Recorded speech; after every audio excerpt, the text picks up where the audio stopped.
বিসমিল্লাহির রহমানির রহিম। প্রিয় সাগরবাসী, আসসালামু আলাইকুম।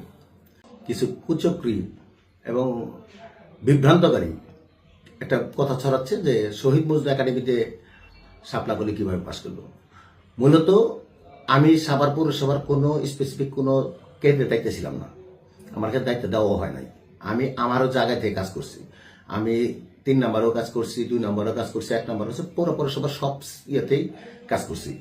আর এই নির্বাচন কমিটিগুলো তৈরি করছে কে, এটা বাবু ভাইয়ের ওইখান থেকে যে কন্ট্রোল রুম আছে সেখান থেকে আপনারা জানেন না, আমি নাম বলছি না। মজনু একাডেমির দায়িত্বে যে ছিল তারে আপনারা জিজ্ঞেস করেন। এই মজনু একাডেমির দায়িত্বে যে ছিল তার আমি নির্বাচনের দিন যখন বিশৃঙ্খলা চলতেছে ওইখানে আমাদের দলের কোনো এজেন্ট নাই ভিতরে, প্লাস মানুষ ভর্তিতে গিয়ে আমার ফোন করতেছে, ভাই আপনার সেন্টারে তো নাই, আমাদের পোলিং এজেন্ট নাই, আমাদের এগো ভিতর থেকে ওই প্রিজাইডিং অফিসার সহ চাইতেছে, শাপলাকলির ভোট চাইতেছে। আমি বাবুবের কন্ট্রোল রুমে ফোন দিছি, ফোন দিয়ে আনিসবের কাছে জিজ্ঞেস করছি, ভাই এই সেন্টারের দায়িত্ব কারে দেওয়া হয়েছে। আমার একটা ধারণা ছিল এই সেন্টারের দায়িত্ব ধারণা ছিল যে হয়তো সুরাব বাইরে দিছে। তা আমি বাবুবের বলছিলাম যে এই মজনু একাডেমির দায়িত্বটা সুরাব বাইরে দিয়ে।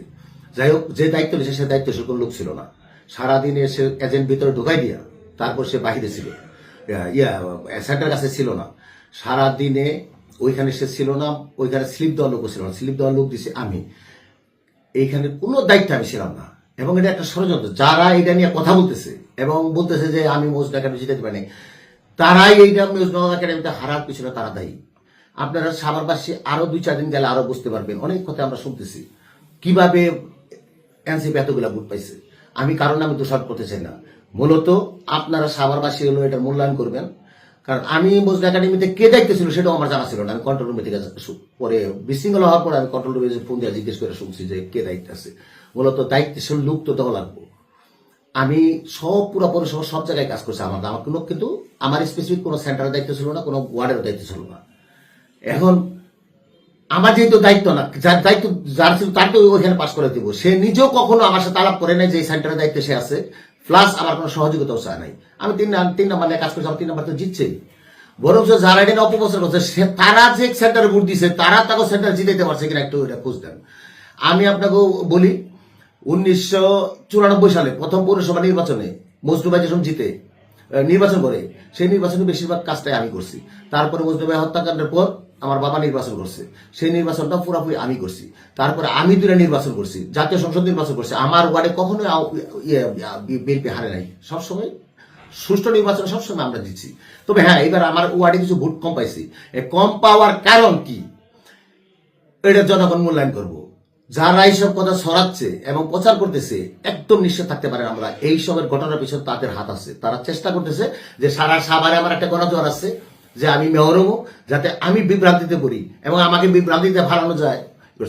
আর আরেকটা কথা স্পষ্ট বলি, 3 নম্বর মজনু একাডেমি থেকে 3 নম্বরের অংশ না। মজনু একাডেমি স্কুলটা হলো 1 নম্বর ওয়ার্ডে, এবং যেখানে স্কুল এই এলাকার ভোটারও আমার নিয়ারেস্ট যে ভোটার তারাও এখানকার ভোটার না, তারা হলো অন্য সেন্টারের ভোটার, সেখানে বিএনপি জিতছে। এইদের ভোট হলো আপনার সেই রাড়িবাড়ি এবং ওই অন্য এলাকা জামশিগের কাছাকাছি যে ভোট, সেইখান থেকে এই ভোটার আসছে। তো যেখানে যারা কাজ করছে তার দায়িত্বটা তাদের। আমি স্পেসিফিক এই সেন্টারে কোনো এজেন্টও দিইনি, আমি কোনো সেন্টারে কোনো এজেন্ট দিই। এবং আমার সেন্টারে আমি যেখানে ভোট দিতে গেছি, আমার 3 নম্বরে আমি যেখানে ভোট দিছি, আমি পুলিং এজেন্টের ভিতরে ঢুকে দেখলাম যে আমি পুলিং এজেন্ট চিনি না আমাদের। তো আমি জিজ্ঞেস করলাম আমাদের ধানের শীর্ষে পুলিং এজেন্টকে, বড় বললো একজন বললো যে ভাই আমি বলছি আপনি কোথায় থাকেন, এইখানেই থাকি। যে লোক আমি চিনি না 3 নম্বর ওয়ার্ডে পুলিং এজেন্ট, আপনি আপনাকে বোঝার দরকার এটা। তো তারে কিভাবে পুলিং এজেন্ট দেওয়া হয়েছে? আর মজনু একাডেমির ব্যাপারটা তো একজন জামাত নেতা 3 বাইন্ডারে মজনু একাডেমিতে পুলিং এজেন্ট দেওয়া হয়েছে। এটা আমি একদম আমার জায়গা থেকে আমি না শুধু সবাই বলতেছে যে এই সেন্টারটা একটা জামাত নেতার সাথে সমঝোতা করছে, যারা দায়িত্ব ছিল তারা একদম বাজে একটা লোকের কাছে দেওয়া হয়েছে যে তার কোনো গ্রহণযোগ্যতা, সামাজিকতা এবং দায়িত্ব জ্ঞান কোনো কিছু ছিল না, যে কোনো এই জায়গার এই অবস্থা। এবং একজনও যদি বলতে পারে যে কোনোভাবে আমার সাথে তারা যোগাযোগ করছে এবং কোনো হেল্প চাইছে, কিচ্ছু করে নাই। তারা তাকে মতো করে সেন্টার চালাইছে। মূলত বিভ্রান্তকারীরা আমার জনপ্রিয়তা জনজোয়ারে এরা হলো হতাশ হয়ে গেছে, যে কারণে তারা ষড়যন্ত্র করে এখানে এই কাজটা করছে। আরো প্রশাসনিক অনেক ঘটনা ঘটছে, যদি প্রয়োজন পড়ে আমি ডকুমেন্টস সহ আপনাকে দেখাবো। আমার কাছে অনেক ডকুমেন্টস আছে ওখানে সেন্টার ভিতরে কি অবস্থা ছিল।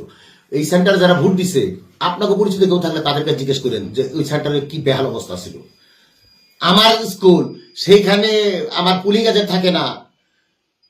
আপনি বুঝতে পারছেন যে যারা দায়িত্ব ছিল তারা কি কাজটা করছে? শুধু এটা না, সাভারের যেসব সেন্টারগুলো হারছে তার ওইখানে কারা দায়িত্ব ছিল আপনারা খোঁজ খবর নিয়ে ভালো করে বুঝেন যে কার নেতৃত্বের লোকজন এইসব সেন্টারগুলো দায়িত্ব ছিল। অহেতুক কিছু মানুষ বিভ্রান্ত ছড়ানোর জন্য আমার জনপ্রিয়তা ভয় পাইয়া উল্টাপাল্টা কথা বলতেছে। আরে ভাই, ওটা আমার ওয়ার্ডও না, আমি ওটা দায়িত্বও না। এটা নিয়ে আমারই কথা বলার কি আছে? এটা কি আমি দায়িত্বে ছিলাম না? আমার দায়িত্ব দেওয়া হয়েছে। আমি স্পেসিফিক আবারও বলি, কোন কেন্দ্র কোন ওয়ার্ডের দায়িত্ব আমি ছিলাম না, কিন্তু আমি আমার জায়গা থেকে আমার যারা সমর্থক সারা সাভারে তাদের সবাইকে নিয়ে সব ওয়ার্ডে কাজ করছি আমি। এবং যদি আমার কাজের ব্যাপারে যদি কারো কোনো সন্দেহ থাকে তাহলে আমার ফেসবুক পেজ থেকে শুরু করে আমার এলাকার মানুষের কাছে কথা বলেন। আমি আমার সেন্টার তো জিতছে, আমার সেন্টারকে জিতছে না।